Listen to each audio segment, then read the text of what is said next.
Every generation watches the same story repeat. A family rises, they build something real, they become wealthy, and then, slowly, they disappear. Not overnight, not dramatically, just gone. No scandal, no robbery, no single bad decision. The wealth simply fails to arrive at the next generation intact. What's disturbing is this. Most of these families did everything right. They invested, they diversified, they worked with advisors, they taught discipline, and still, the money didn't survive. Which raises an uncomfortable question. What if wealth isn't lost because of bad decisions, but because of something families never learned to control? The pattern. No one argues with. There's a statistic people love to quote.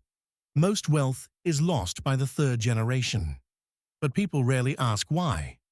The surface explanations are always neat. The children were spoiled. The grandchildren lacked hunger. No one worked as hard as the founder.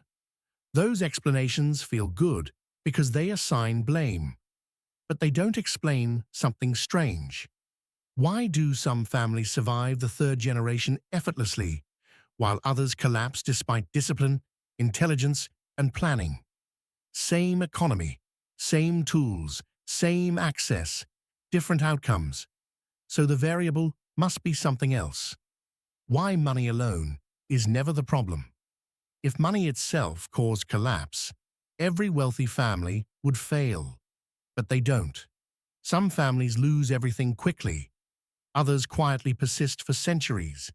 The difference isn't intelligence, education, opportunity. It's something far less visible. And that's why most people never notice it. The moment wealth becomes fragile. There is a specific moment in a family's timeline when wealth becomes vulnerable. It's not when money is first made. It's not when children are born.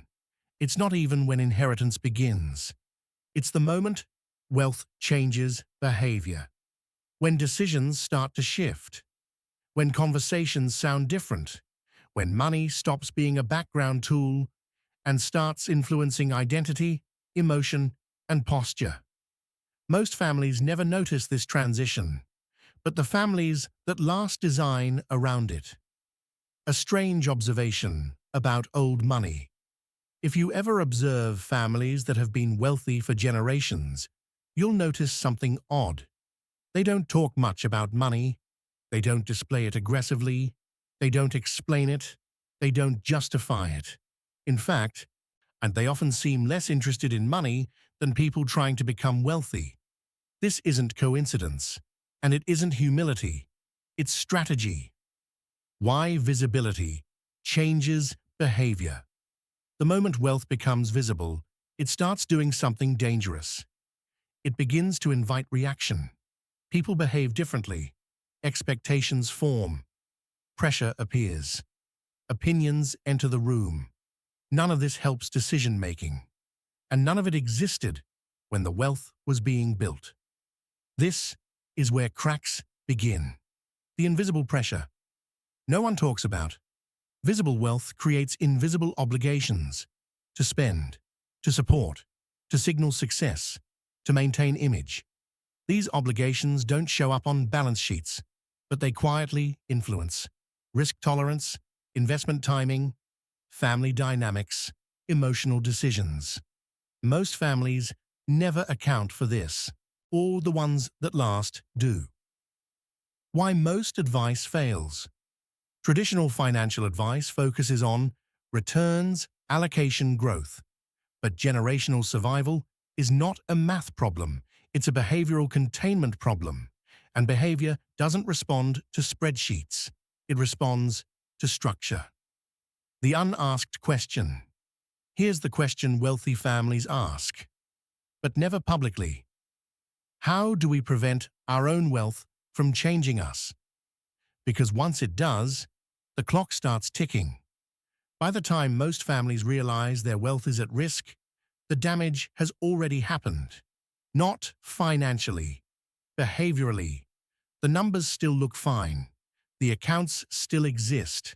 The assets are still there. But the relationship with money has changed. And that change is invisible to spreadsheets. The moment the family doesn't notice, there is a precise moment when generational wealth becomes vulnerable. It doesn't arrive with drama. There is no warning, no single bad decision.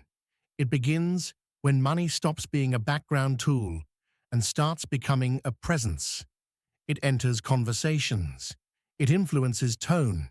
It shapes decisions indirectly. People begin to say things like, "We can afford it. This is nothing for us. Why not? We have money." That's the moment the countdown starts.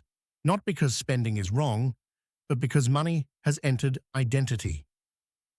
Why wealth that influences behavior never lasts?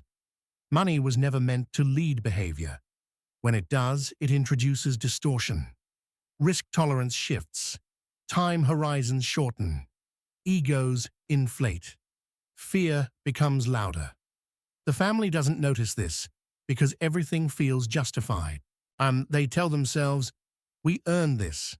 We're being smart. We deserve ease now." But ease is dangerous when it changes posture. Families that last do not eliminate comfort. They eliminate money-led behavior. The silent advantage nobody envies. Observe families that have stayed wealthy for a long time. They don't feel urgent. They don't chase returns loudly. They don't rush into trends. They don't explain themselves. This frustrates outsiders. It looks passive. It looks slow. It looks unimpressive. But that slowness is not hesitation. It is insulation. They are not trying to win cycles. They are trying to outlast them. Why speed destroys wealth faster than bad decisions. Bad decisions can be corrected. Speed cannot. Speed removes reflection. Speed amplifies emotion. Speed locks in errors. And most wealth collapses not from stupidity, but from decisions made too fast under pressure. Pressure from visibility, expectations, comparison, public image families that last design systems that slow money down, not to restrict growth, but to protect judgment. Why heirs are not the problem. People love blaming heirs. They were spoiled. They didn't value it. They didn't work for it. This explanation is lazy. Heirs don't destroy wealth. Unbuffered access does. When money arrives without friction, it skips development stages. Judgment doesn't mature. Risk perception stays immature. Emotion remains unchecked. Families that last never test heirs with money. They test them with waiting. The power of delayed access. Delayed access isn't punishment. It's calibration. Waiting does something important. It separates desire from entitlement. When access is delayed, impulses fade. Perspective grows.